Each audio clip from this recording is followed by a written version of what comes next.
folks. Welcome to another episode of Film Study. This is Ken McCusick, and we're back for part two of our discussion about the defense against the Packers in this final preseason game.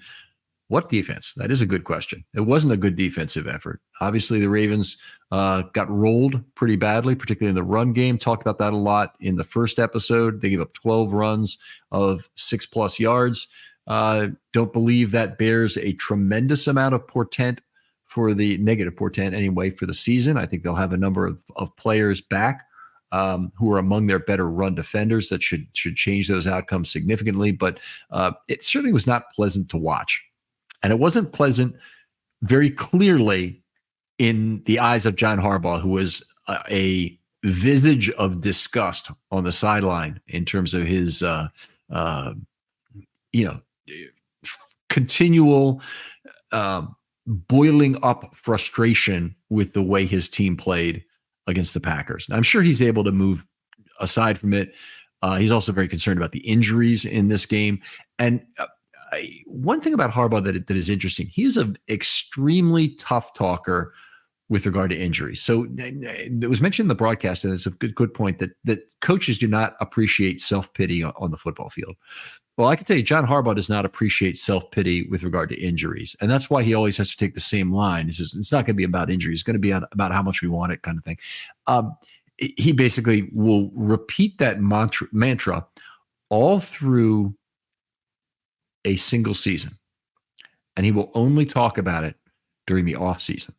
And after 2015, when the Ravens had just an injury-plagued year that destroyed any chances the team had. Joe Flacco was eventually hurt, but Suggs was hurt in week one. And there were also a lot of other players that were important along the way. The season was just destroyed by injury, like almost none has been, or certainly like none in Ravens history has been. And Harbaugh was willing to talk about it after the season. He wasn't willing to engage in something that would give his players an excuse during the regular season. But this was a frustrating day for injuries, and this has a frustrating impact on the Ravens, who now have some roster spots to fill, probably with players who are not currently with the organization by week one. It won't necessarily all be completed by Tuesday, but it will hopefully occur by week one. So the biggest spot that appears up for grabs is that third running back spot, where Owen Wright appeared to have it won. Rasheen Ali hasn't even been on the field for a while now, but he hasn't played well at any point during his tenure. He had a poor first game, and then he missed the next two. And he hasn't honestly looked all that good in camp to my eye. I haven't. It is very difficult to tell about running backs, but in the case of Wright, he's looked a lot more comfortable catching the football. I think Ali has had a little more trouble with that. We haven't seen the explosiveness. I think Wright hits the hole a little faster. I think Ali was always kind of known as a patient runner, which works under some circumstances and is not always a great thing. When you have a team that is good at creating quick level 2 opportunities, you want that seam hit quickly. If you have a gigantic offensive line that is comfortable in their ability to set up and move people, then you can take a little more of a patient back, like Le'Veon Bell was for years with the Steelers. Ali also has a history as a fumbler. So 8 times, I believe, in his last year in college, or maybe in his college career, but either way, it's too high.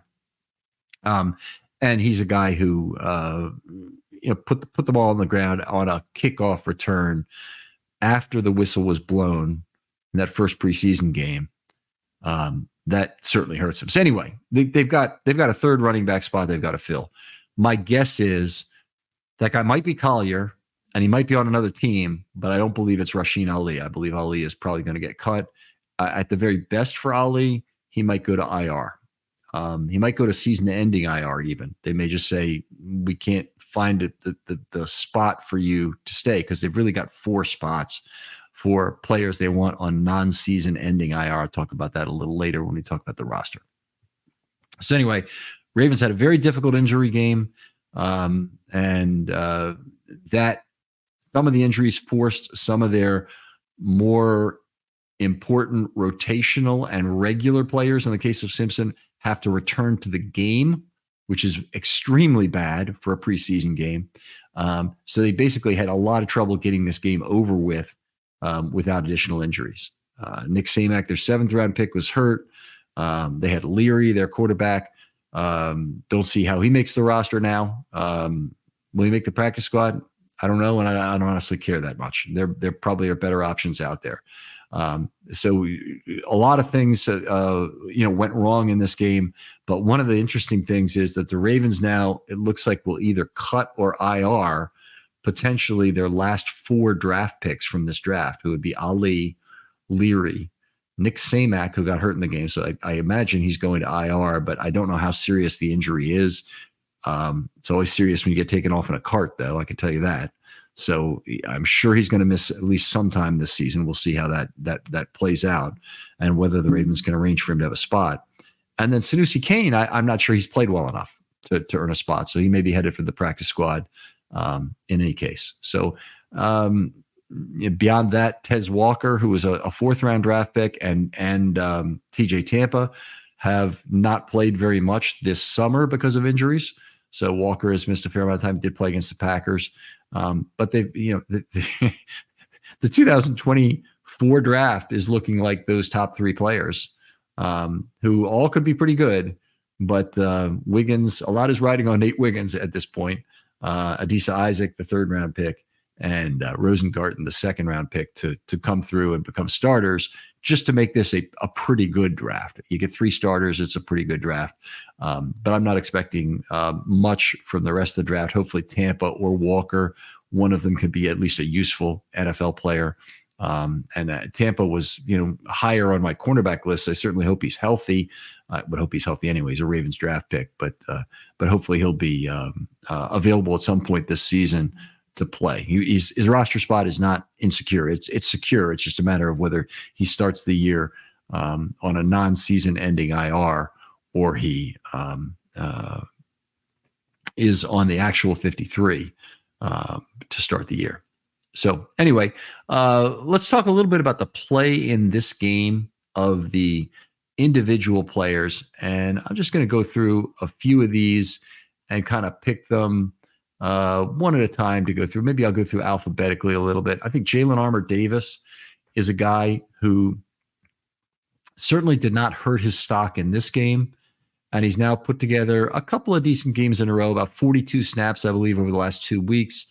Didn't make any glaring errors in this game. He was in trailing coverage on a 13-yard play where Worley made a quick tackle. If that's your worst completion you give up in a day, that's not bad at all.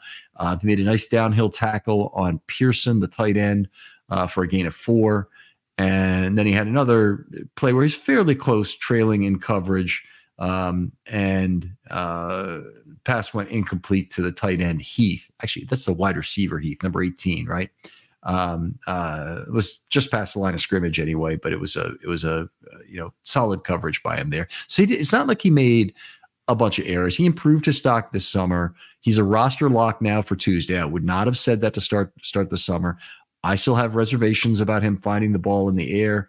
I will say this: JAD is a player the Ravens could realistically trade before the opener.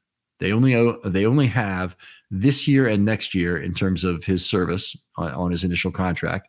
And if he's their 4th outside corner choice, and I think that's the best you can make him right now, it's behind Humphrey, Stevens, and Wiggins. He might be behind Tampa for that matter, but Tampa hasn't hit the field yet, so we're not sure of where he's going to fit into this certainly.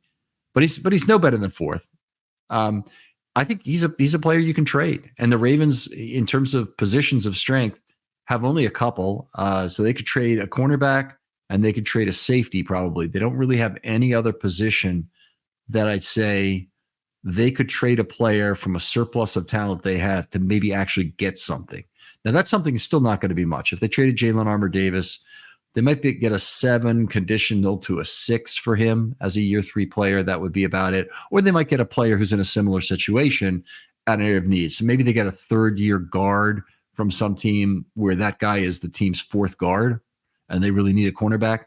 that could be a possibility where it could work out, or maybe a fourth-year guard who fits that description might be a reasonable trade for Jalen Armour-Davis, because the Ravens are so shorthanded in terms of experience there. But it'd be somebody who's been a backup, who probably doesn't have any real starting experience, and the Ravens would be taking a chance to that guard, much as whoever acquires JAD would be taking a big freaking chance in terms of him moving into corner for them or playing a significant role.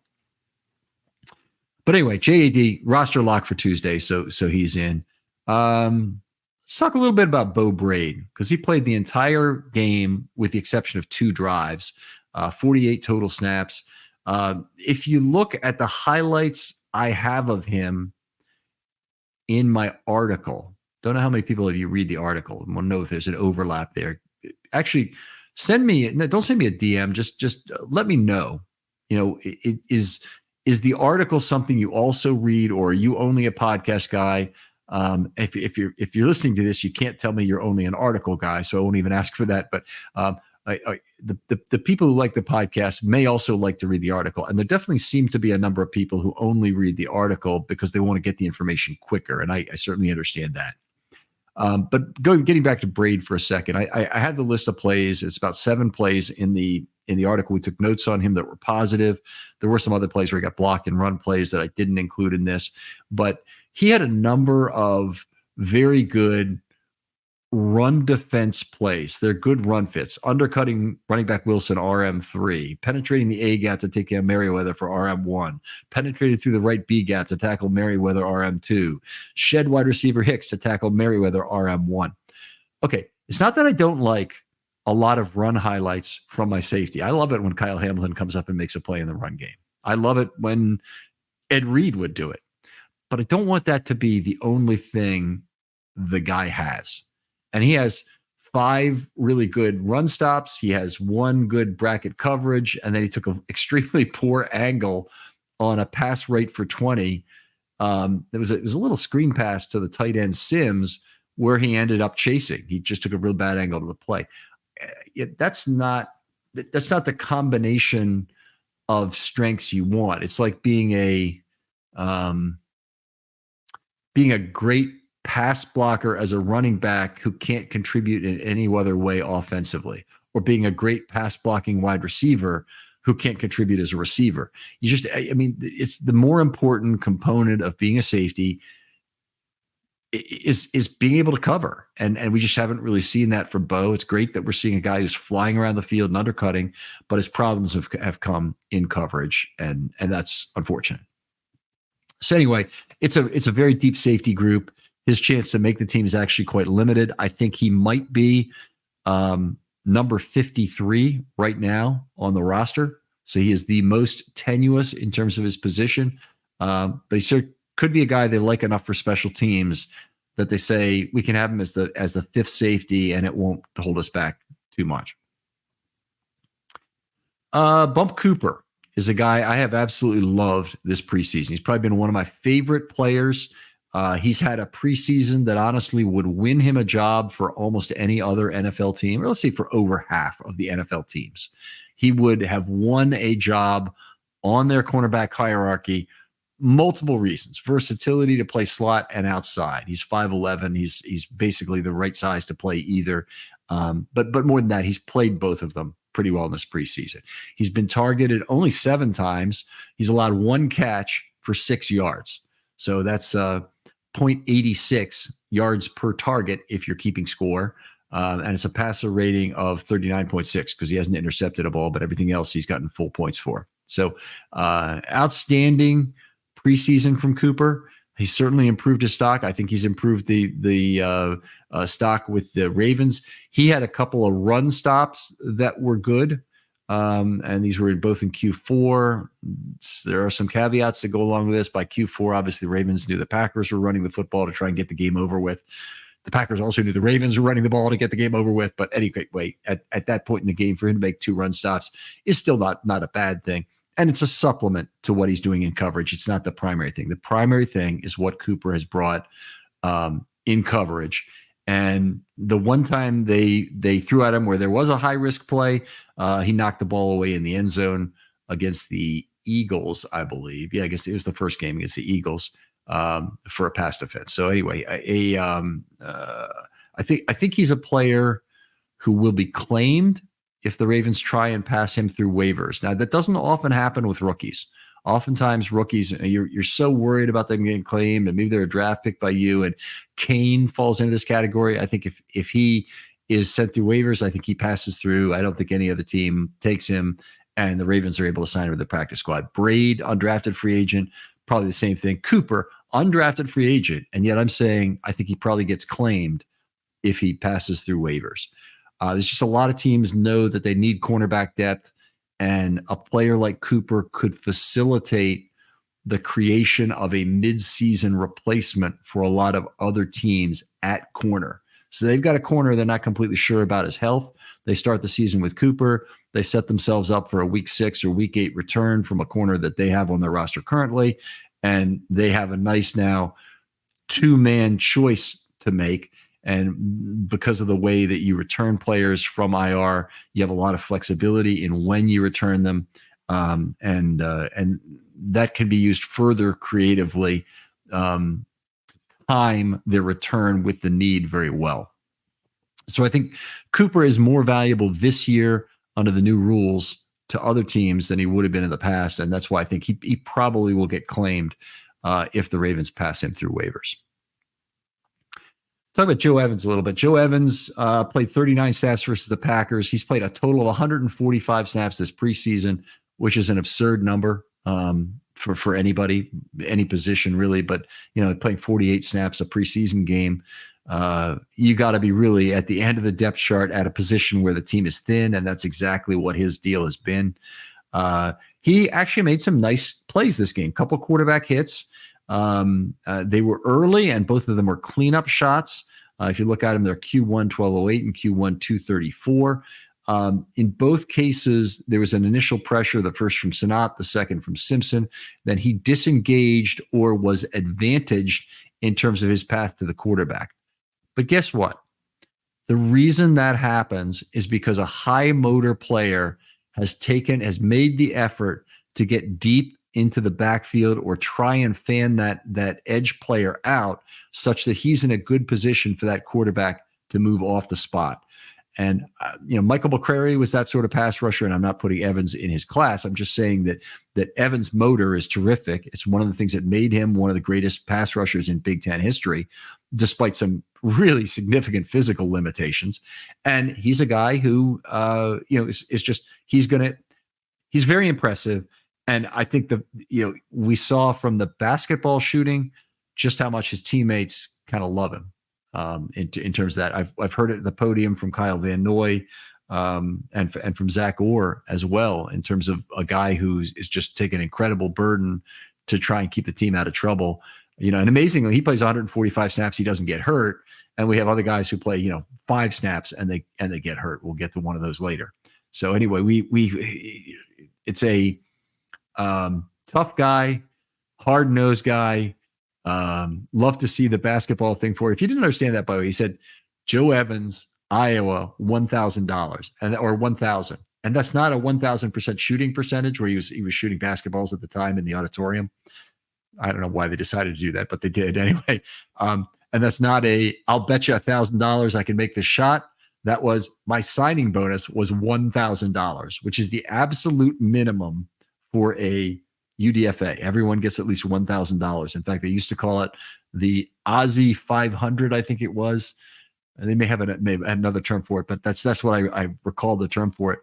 That they'd have 20 people on the phone at the same time trying to sign UDFAs to fill out the camp roster, and they'd be managing a total budget of $100,000 that they could give out, and they'd have to come back and ask Ozzy for another $1,000 for their player, kind of thing, until they got the amount they needed. And that just I heard Billick describe the process once, and it's very entertaining sounding. So anyway, Evans they got for the minimum $1,000, and the mere fact that he's played as he has in the preseason, not gotten hurt, got the Ravens through it.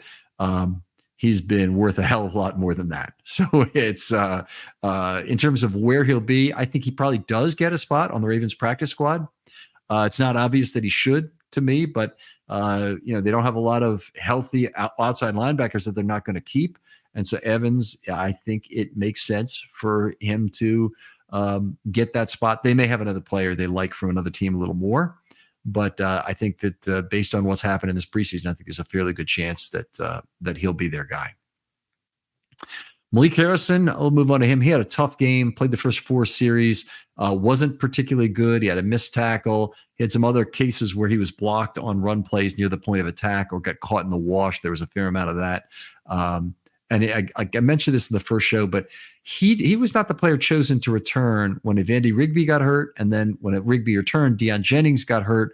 They needed another inside linebacker to come in and finish that football game. It very easily could have been Harrison, but it wasn't. They came back. They brought back Trenton Simpson each time, which to me is a bigger risk than Harrison in terms of what you want at the end of a football game. So hopefully Simpson went in with a very clear orders to take it easy, not try and stick his nose in there on any tackles or he might get himself hurt. But anyway, he was able to get the game closed out for the Ravens. A lot of this, I actually think of that in terms of who do you want pitching when Toronto beats the Orioles 24-10. And now, okay, this has happened a lot more to the Orioles in recent years, but that 24-10 loss to Toronto in 1977, I believe, was the first time the Orioles ever had to bring in a position player to pitch in their history. And Larry Harlow came in and gave up, I think it was 4 consecutive walks and then a grand slam. And then Elrod Hendricks came in and pitched something like 2 1/3 scoreless innings to put the Orioles in a position to get that game over with. But that's kind of the way I feel about Harrison and Simpson and Evans, for that matter.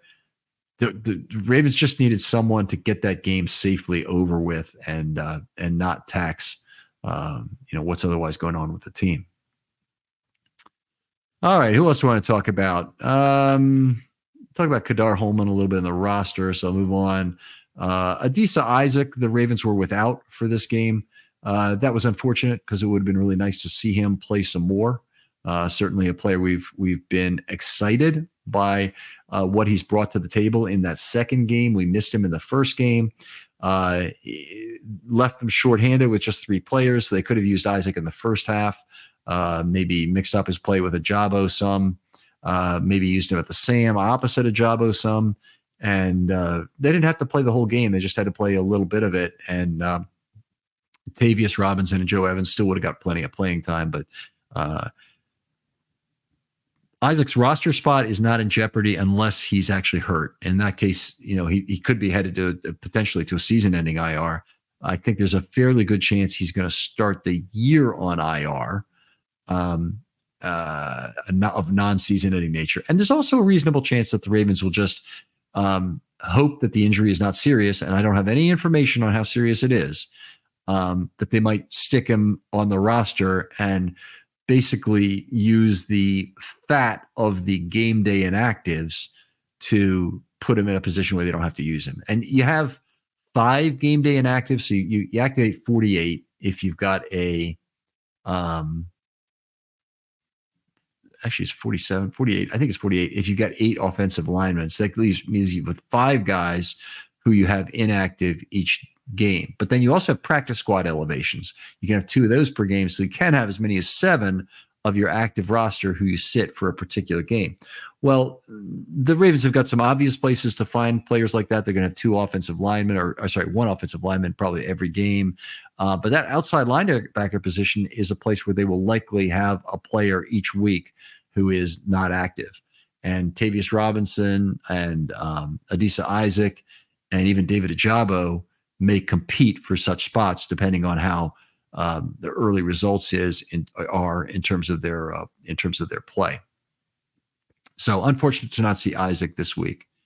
Don't have a lot to say about the play of Sanusi Kane. I just don't see an obvious path for him making the 53. I think his limitation of being a dime back is something the Ravens otherwise have. I don't think they see him as a back end guy. I don't think he's as good as Braid. He did make some good tackles on special team, so they may decide he's a valuable player there that they really want to have But I think it's gonna be tough for Kane to make the roster at this point. I think he's not injured, so I don't think he goes to start the year on a non-season ending IR. And I also don't think the Ravens have room for him to do that. I think that the natural thing is he gets cut, probably clears waivers. The Ravens offer him a practice squad spot. He may shop that around a little, or his agent may, around the rest of the league, and they may find a new home for him. But my guess is he pretty much ends up with the Ravens and on their practice squad. So I think at least for a period of time that will work out. It's possible that attrition will make him attractive to other teams as the year goes on. Honestly, in his case, if you're an inside linebacker or you're a safety or you're a running back, those are positions that tend to stay the entire season, or there's a good chance they will stay the entire season because they're the common size and shape pools you're working from there. So it may come, it may come to pass that there are 3 or 4 teams in the NFL who are having problems covering the kickoff and give up some, return touchdowns, 1 or more. And they may say, hey, you know what? Let's find out what the Ravens are doing and bring in Sanusi Kane here to help shore up our coverage team and also just figure out how the Ravens are playing it. What do they draw up on the board that helps them stop these kickoff returns? So it's possible Kane could be attractive to other teams at some point in the season were that to occur. Mullen played just 1 series, 3 snaps. I think it was the second series of the game, if I recall correctly. Yes, it was. So he came in to replace JED. They're actually looking like they were going to use the same pattern of replacement where they alternated series for the first half, but Mullen didn't make it through that. He only played 3 snaps, and then he suffered another shoulder separation, his second of camp. Did not make our notes in the time that he was in there. So just an unfortunate situation, obviously, for him. Don't know exactly how the Ravens will deal with that injury. So he's a guy who it only took him a little while to return from the last shoulder separation, maybe 2.5, 3 weeks. So if it were to be that long again, the Ravens could start with him on IR. But there's a lot of competition for those spots where they want to put some players. We'll talk about that a little later. And I think it's more likely they cut him with an injury settlement at this point and just let him out. He does not have guaranteed money in his contract, which frankly is very fortunate, but also means they'll have to probably give him some of that in terms of an injury settlement. Okay, moving on. David Ajabo, he was in there rotationally for the entire first half. He got a quarterback hit when he beat the tight end Wilson outside. That forced it incomplete from Clifford. So mission accomplished on that play. Nice to see him get after the quarterback. Nice to see him beat some players to do it. So when you get an unblocked rush at the quarterback and you knock him down, it's not as good as if you are able to accomplish it by beating someone one-on-one. He did not look terrible in terms of his play on the edge in this game. He lost it once to the pulling left guard. He won it another time versus a tight end to force a play to the inside. And he lost. He was blocked another time by the pulling right guard. I don't really have a problem when a player gets blocked by a pulling right guard. My bugaboo is I don't want to see an edge player losing the edge one-on-one to a tight end. That's the really negative thing. You can't do that and be an effective edge setter. So he didn't have that happen in this game, and that was a good thing, at least not near the point of attack. He's clearly 3rd now on the Ravens outside linebacker depth chart. I think that could change during the season, particularly if Adisa Isaac or Tavius Robinson was to take a step forward. Tavius Robinson is, I think, primarily a early down player as things are set right now. The fact that he's, figured out the boot in this game, I guess we'll talk about him next, was one of the really nice things. So it's nice to have a player on early downs who can control the opponent, showing the ability to diagnose the boot and be after the quarterback quickly to minimize the damage on that play. So, I don't know exactly how those 3 fit, and obviously have slightly different roles, but Isaac and Ajabo are in direct competition for snaps because they're both rush linebackers. Isaac could probably play a little bit of Sam in this scheme, but he's not going to be dropping to coverage too much. The primary guys who'll be dropping to coverage are Harrison on early downs and Van Noy on any down. So I think that we'll see all the other four guys, Owe, Ajabo, Robinson, and Isaac, playing primarily on that rush side and seeing more time in pure rush roles. And in Ajabo and Isaac in particular, I would expect to be pretty much situational pass rushers at this point.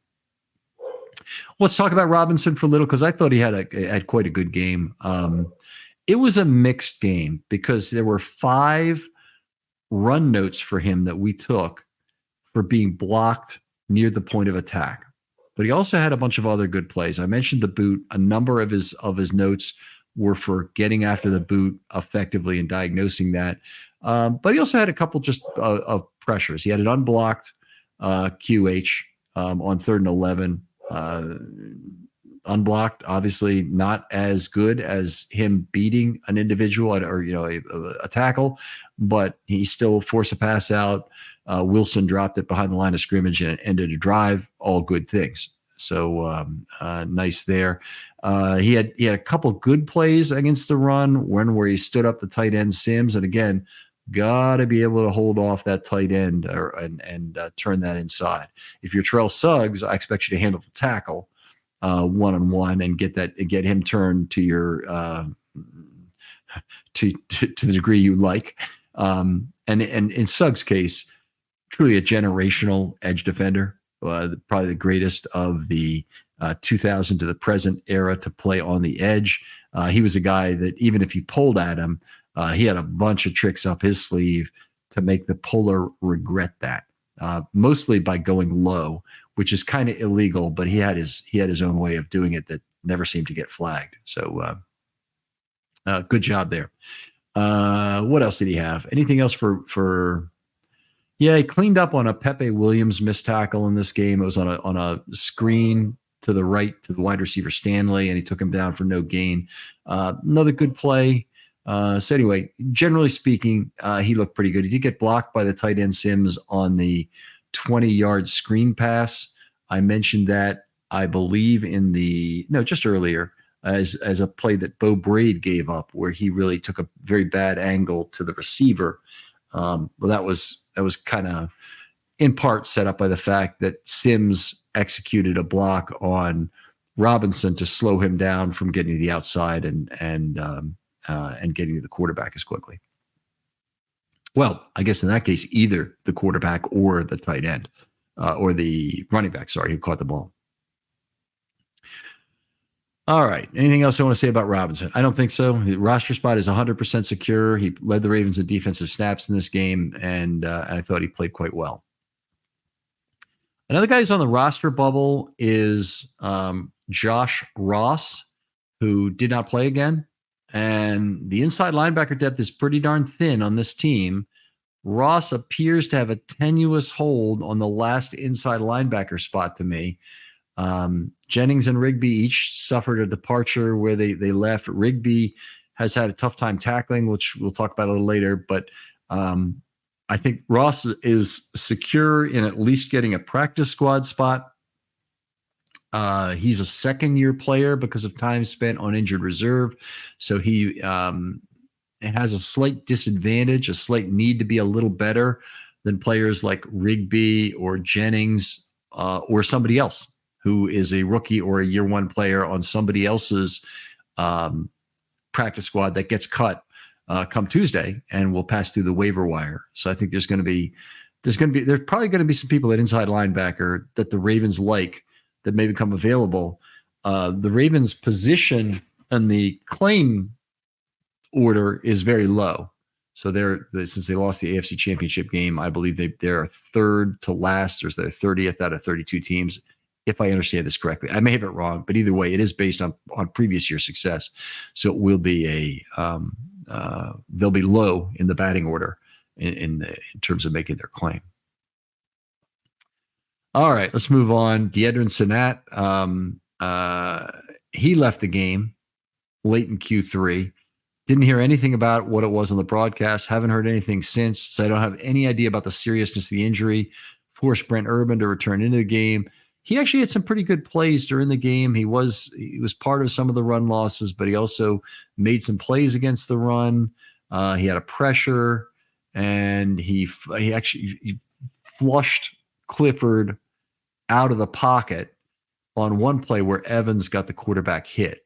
So he had some good complimentary pressure. He's doing that from the inside. A longtime veteran in this league. Has been in the league 6 or 7 years now. So he's one of the older defensive linemen that honestly are pretty typical of the Ravens practice squad. So with Sanat and Tupou, they have two such players to choose from for the practice squad. I think they will have at least one of those two on their practice squad come Tuesday. So that'll be an interesting to see how they move forward from that. TJ Tampa, kind of a big disappointment that he hasn't made it to the field. He was a full participant on Tuesday in Baltimore. I don't know if he participated in the Packers practice or not, but obviously he didn't play in the game again. So his roster spot's not in any jeopardy, but he may start the season on IR to maintain that. Let's see. Let's move on to Ardarius Washington. Starter treatment. Did not play. Strong practice as we heard it versus the Packers on Thursday. And he finishes the season for the second, if not third year in a row as one of the Ravens who has increased his prospects the very most to contribute. So last year, let's flash back and remind folks of what the hell happened. The Ravens signed Arthur Mollett potentially to play slot corner.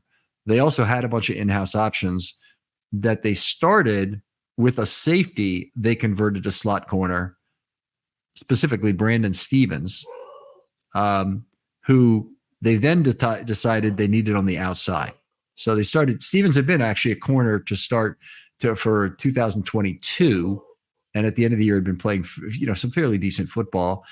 They decided to move him to safety at the start of 23. Then they moved him to slot corner, and then they moved him back out to right corner, and he played virtually every snap for the entire season. He sat out one game, and he played basically 100% of the snaps in every other game. So Ardarius Washington came along after Stevens, and after Mollett had gotten hurt, and after they tried, I think, Pepe there, and they finally gave the job to Ardarius Washington. He shined in the preseason last year, won the job going away. Had a sack in, I believe, week 1 against the Texans. It might have been in week 2 against the Colts, but yeah, it's week 1 against the Texans, I'm pretty sure.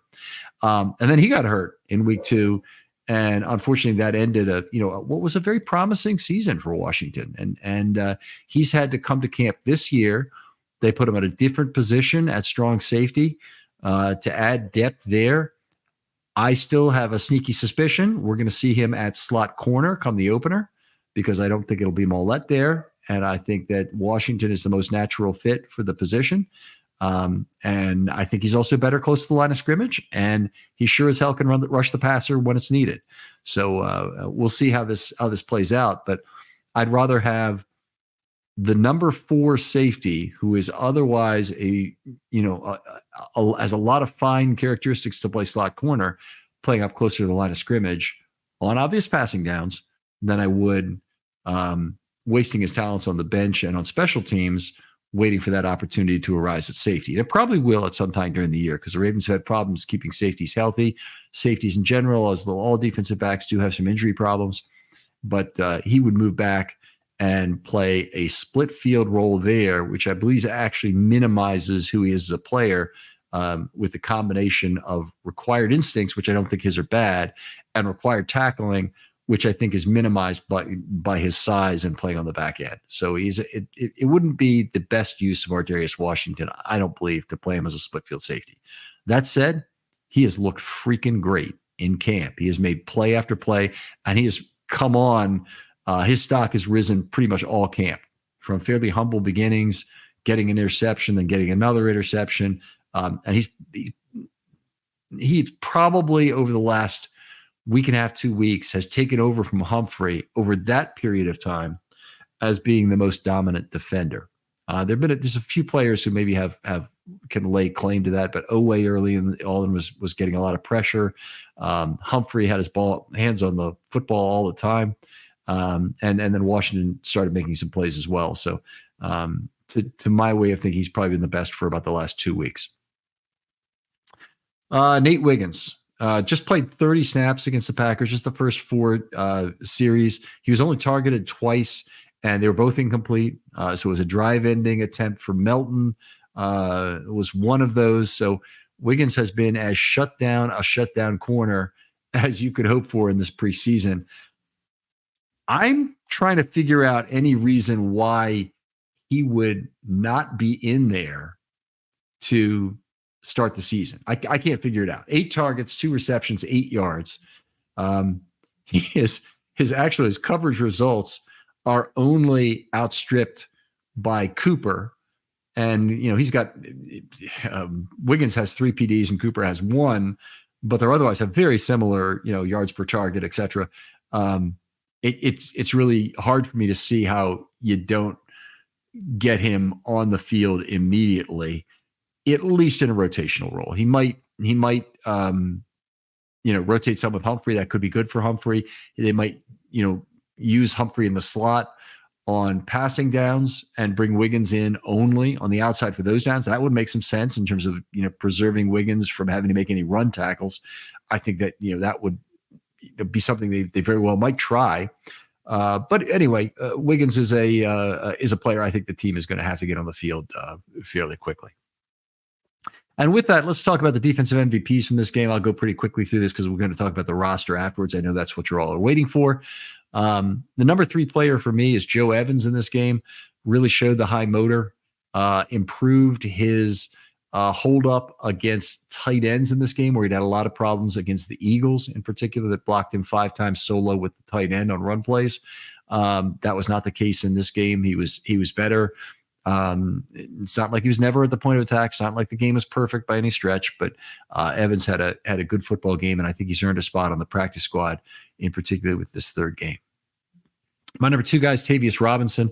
Fine game, and Tavius figuring out what's going on with the boot was a nice thing. He also made some other good plays, had a pressure, had an unblocked quarterback hit. So did some nice things in terms of getting after the quarterback period. Depending on who you are, you might consider some of the boot plays to have been pressures also.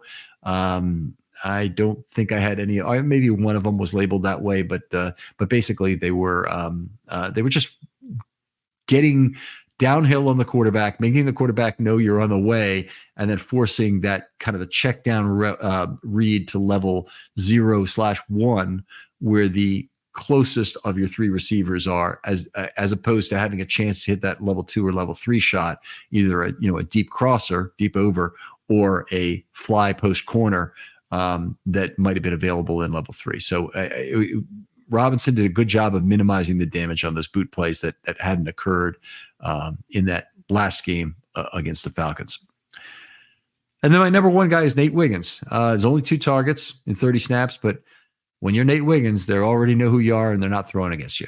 And he could be an outstanding rookie for the Ravens this year. It'll all come down to how can they find a way to get him in the game on a full-time basis.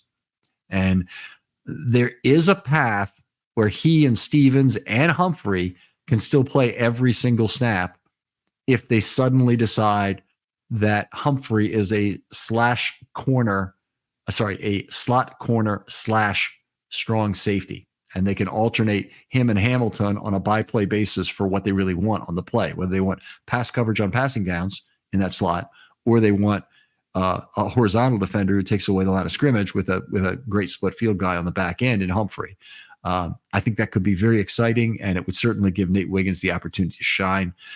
Regardless of what they do, I'm fairly confident the Ravens are structured well to have the back end complement the corners in the same way they did last year.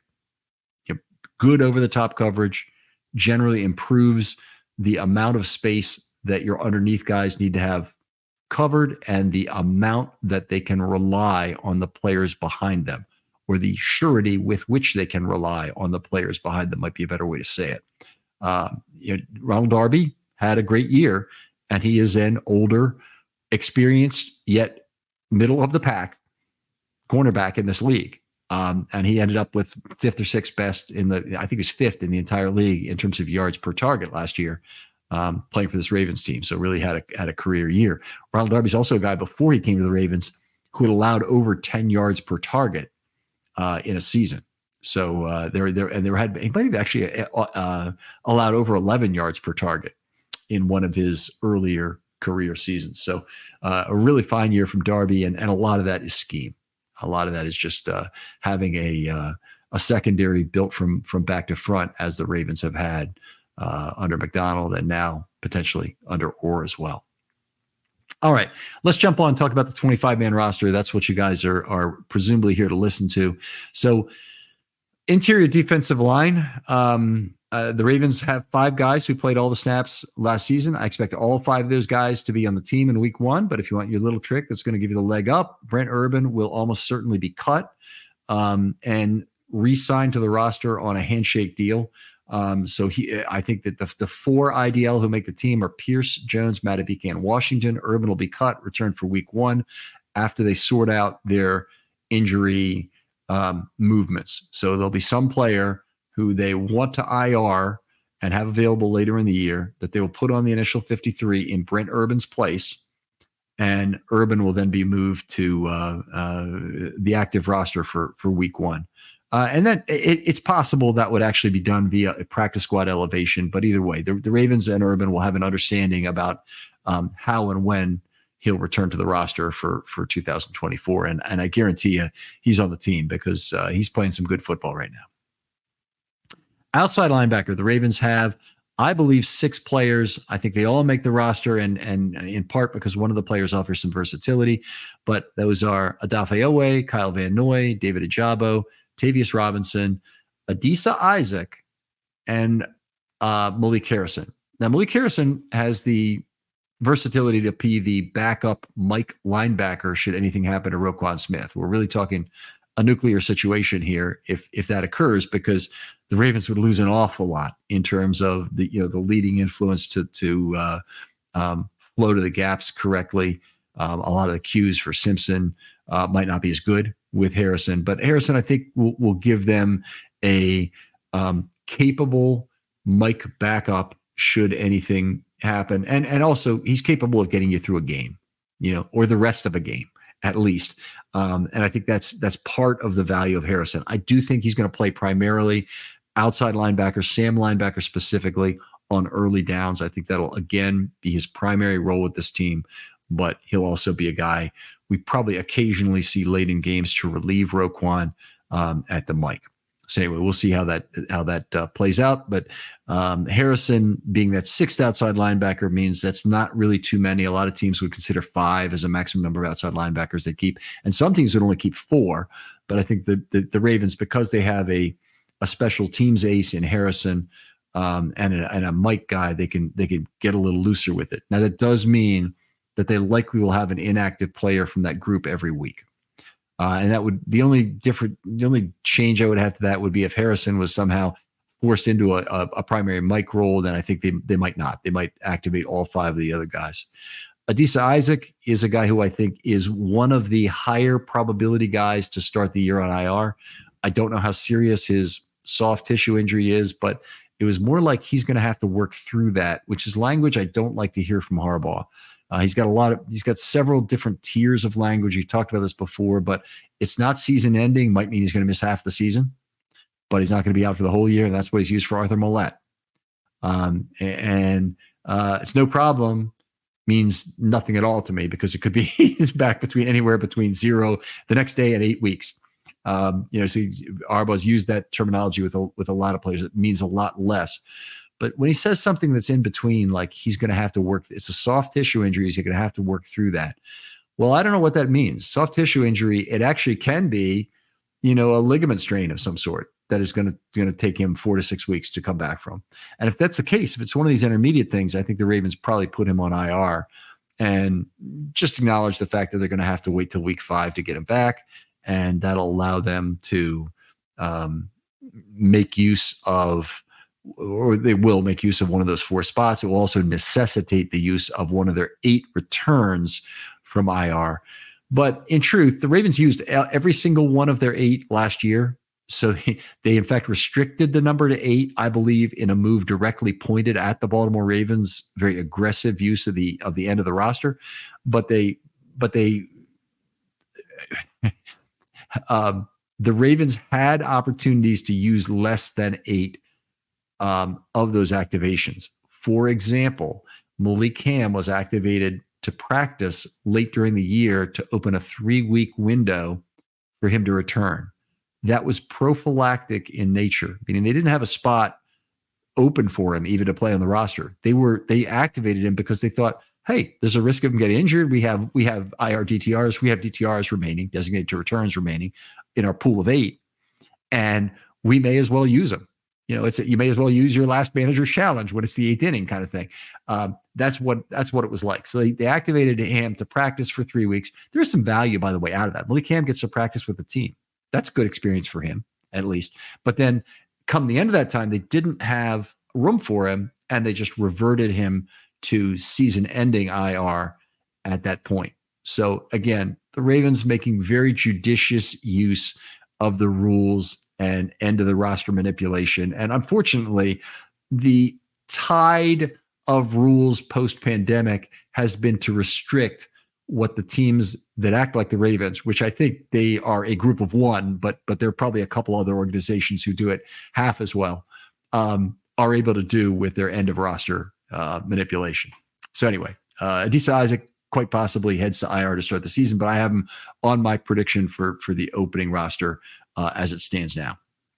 Inside linebacker, I have 4 making the team: Roquan Smith, Trenton Simpson, Chris Board, who I haven't seen in a while, by the way, so don't know how serious his problem is, but he's returning from a concussion. He's on the field.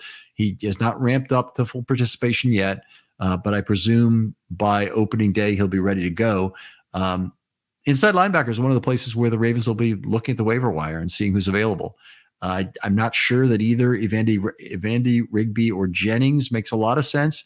Maybe those are practice squad elevations that you go through the first couple of weeks with, but I don't think they command a roster spot. I think you can have either of them on your practice squad without a lot of fear that they're gone. They come from those common size and shape pools. They're not left tackle sized, and they're not cornerbacks who have length and speed that are more or less common size and shape pools. So anyway, those are. Board, I think, will make the team, and I think that Jennings and Rigby will not. And the other fourth linebacker having making is Josh Ross. Now Ross is in the single most tenuous spot on the entire roster. There's one other guy who's kind of on the outside looking in, who's also in a tenuous spot, but Ross is probably the single most tenuous spot on the defense with that fourth inside linebacker spot. The Ravens may decide they don't need it because they've got Harrison. And they kind of consider themselves as having 4 inside linebackers, even when they have 5 outside linebackers active, because Harrison could just move as needed and morph into the position required. Okay, so that might be true. Possibly number 2 is that since Ross has been out a lot recently, I don't think they're wedded to him the same way they're wedded to Board, who has guaranteed money, and certainly to either of the starters. So they may be looking at the waiver wire and saying, hey, who's available among inside linebackers? Is there somebody who gives us more than Rigby does? Is there somebody who gives us more than Ross does? A lot of the problem would be solved if Board went to IR to start the year. I don't think that's going to happen, but I guess it's possible if he isn't really ready to go in week 1. I think they would probably initially solve the problem with practice squad elevations before they made a move that would keep Board out for 4 weeks. So Josh Ross, last spot on the roster right now, as far as I'm concerned, on the defense, and we'll see if he's able to retain that. Cornerback, I have 6 guys making the team. That does not even include Ardarius Washington. So that's Humphrey, Stevens, Wiggins, JAD, Tampa, and Cooper. All 6 of those are guys who can play on the outside. Cooper I have as the last cornerback. I don't think the role is tenuous in his case. I think if they make it, they're deciding that they're putting the right player on the roster. I think Mullen put himself out of the running with the injury. It's unfortunate, but frankly, just injury has created an opportunity for Cooper here. Cooper has tremendous versatility, being able to play inside or outside, as we mentioned earlier, and he has the really nice value of being a rookie who has 4 years of team control as we would term it in baseball, left to the Orioles. So Cooper is a player that I think makes the roster. Tampa is a guy who may actually start the season on IR. He has not played hardly at all in camp. He just played a very little bit of 11 on 11 that I've seen. Gave up a couple touchdowns there. I don't think we've seen anything like what we can see from TJ Tampa. So I think the ramp up for him is probably going to be a little slower, and they may decide that we're better off sitting him for a minimum of 4 weeks, allowing the roster to shake out in terms of attrition, and then figuring out when is an opportune time to bring him back and not. It does two things. They don't have to risk Cooper to the waiver wire, and they don't have to use the roster spot that could go to any other position, and can have Tampa as a midseason replacement. So you really want to set up your midseason replacements. That's part of what roster building is based on this year. The Ravens have a very good one in Mitchell, who I believe just stays on PUP. He doesn't have to go to IR. I may be wrong about that, but I don't believe he has to take an IR spot. He remains on PUP as the season starts, and then he has a 3-week window whenever they're ready for him. That may be very late in this season, but he'll be a guy who could be a midseason replacement. Then they have other guys who will decide we'll see who those are in the next couple of days as DaCosta makes the decision, and we see what the waiver looks like on Tuesday afternoon, what the waiver wire looks like. All right, let's move on to safety. I've got 5 safeties making the team: Marcus Williams, Hamilton, Eddie Jackson, Ardarius Washington. Absolutely no doubt about any of those. Washington is, one of the team's slot corner options. They really would have 3 on the roster I've constructed between Ardarius Washington, Humphrey moving to slot, which I think is very possible given Wiggins' play, and Cooper being used in the slot. Whether that means getting you through the end of a game or whether it means playing there on a more significant level. And then, of course, they have Mollett, who they expect back at some point during the season, who played a capable slot corner last year and could be a guy there. But the Ravens have a lot of options at slot corner, and that's why I specifically left off Pepe Williams from the roster. I think he gets cut on Tuesday. Unfortunate end to his career. I think it's even possible he ends up on the practice squad. I don't think that the demand for his services around the league is going to be extremely high. He's had a rough preseason on everything but pass rush. And again, you want your slot corner to be more of a coverage guy than a pass rush guy. So you want the fit of abilities, the fit of strengths to actually weigh more heavily on the coverage side for any member of the secondary. It's just ideal. It's kind of like you want any offensive lineman to be a better pass blocker than a run blocker. Even at guard, where you need good run blockers, you need guys who can pull and block on the move and whatnot, still more important that they be a good pass blocker. NFL has too many pass plays to not be good at that critical function. So anyway, that's my feeling on the matter. And then I have Bo Braid being the last safety who makes the team. Spot would be a little tenuous, probably in his case, yes, but because the Ravens may fill holes from their safety pool, I think that Braid could make a lot of sense as the 5th safety. And they may obviously fill the slot corner position with a safety if Ardarius Washington were removed. They might need a dime back at some time in the year if either Simpson doesn't work out as a coverage player or Roquan Smith misses time at some point. So they needed a dime back, and that could come from their safety group. And of course, they could just have safeties go down, in which case they need extra safeties to make sure Hamilton continue to place that slot corner role. If Hamilton goes down, I throw up my arms and I give up, because he's one of the most critical defenders the Ravens have. So that's the 25 I have. 4 on the interior defensive line, even though Urban will be back for week 1. Outside linebackers, I have 6. That brings us to 10. Inside linebackers, 4, bringing us to 14. Corners, 6. All of them can play on the outside. That brings us to 20. And then 5 safeties, including Washington, who is more of a hybrid slot corner / strong safety at this point, I would say. So the final guy missing the roster is Pepe Williams.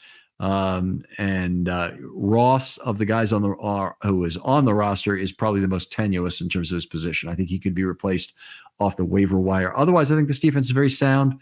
They'll be in good shape. I think that they'll use at least one of their IR spots on the defense. That'll be going to Mollett. They would have 4 in total if they cut both Urban. Oh, I didn't mention Worley. So I don't have Worley making the team either at safety, and you may have noticed that. He's another handshake guy who can come back. Now, in Worley's case, his situation is a little different. He'd be the 5th safety. He could, if they really want to come back, then they might not have Braid make the team. They might give the spot to somebody else. But if they want to bring Worley back, they probably won't do so until week 2, which will non-guarantee his salary essentially for the year. So he makes the vet minimum. Ravens are pretty tight with money. Even the difference between a rookie contract and a vet min contract, I think, is about $300,000 or $400,000, might be $300,000. And so they would want to save that if they could.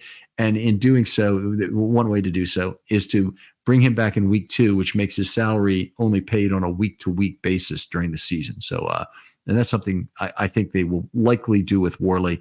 I do expect him back this year, by the way. The Ravens, I think, love Darryl Worley. Still love what he brings for the team in special teams. Still really believe in him as a split field back, a split field safety. But they probably like Eddie Jackson better because they've kept him out of the entire preseason. And they went out and they got him, and they may well like Ardarius Washington at that position more. So they may feel like they have the split field depth they need. In any case, I think the worst place Worley ends up is on the Ravens practice squad. They've had a lot of players of his kind of veteran caliber before. He probably gets some activations, and then I would be surprised if he went through to the end of the season without being activated to the 53 at some point. I think that would be actually very surprising. I mean, the Ravens had exceptional luck with injuries at multiple positions to make that happen. So anyway, I do expect Worley to be back as well, although I don't think he'll be on the feel very sure he will not be on the roster come Tuesday afternoon because he's a handshake player. In terms of the waiver wire, I think the Ravens are looking at 3 positions. I talked about inside linebacker as being one of them. I think they probably like Josh Ross, but Josh Ross had some trouble staying on the field. He does give them something in terms of coverage and run defense, but I think they could easily go out and replace him. And I think they could be looking for a guard, and they could be looking for a running back. And they might acquire one via trade because their waiver wire options are somewhat limited. And again, as I said, I think one of the big trade pieces that they could dangle would be JAD. So I think he's the one. Maybe if enough teams are really paying attention, Cooper could be a guy they could dangle, because other teams may realize that he's not going to make it all the way through the claims prospects. It has to be one of the better teams in the league. It's kind of like in the Ravens' position, drafting in the final quarter of the league, say, that says, we're not going to get Cooper if we don't trade for him, because if we wait for the waiver claim, somebody's going to get him earlier. So anyway, the Ravens do have a couple trade possibilities. That'll be one of the things to look for on Tuesday. That's going to do it for tonight's show. Really appreciate you listening, taking all this time with me, hopefully listening to 2 parts. If you're still listening right now, really appreciate your loyalty and what you've done for the show over the years. I have a core set of listeners that is unbelievably loyal. I can't tell you how much I appreciate you. And you come back to this show time after time. These specific shows, the defense and offense shows, are always the best listened to, along with the Friday Morning GM. And if you don't mind, write us a brief review. 5 words to 50 words, anywhere in there, no longer than 50. I think that's usually the limit on podcast platforms. And that'll help drive some additional traffic to the show. And if not, just show it to a friend of yours who might be interested in the material. Appreciate you listening. I'll talk to you next time on Film Study.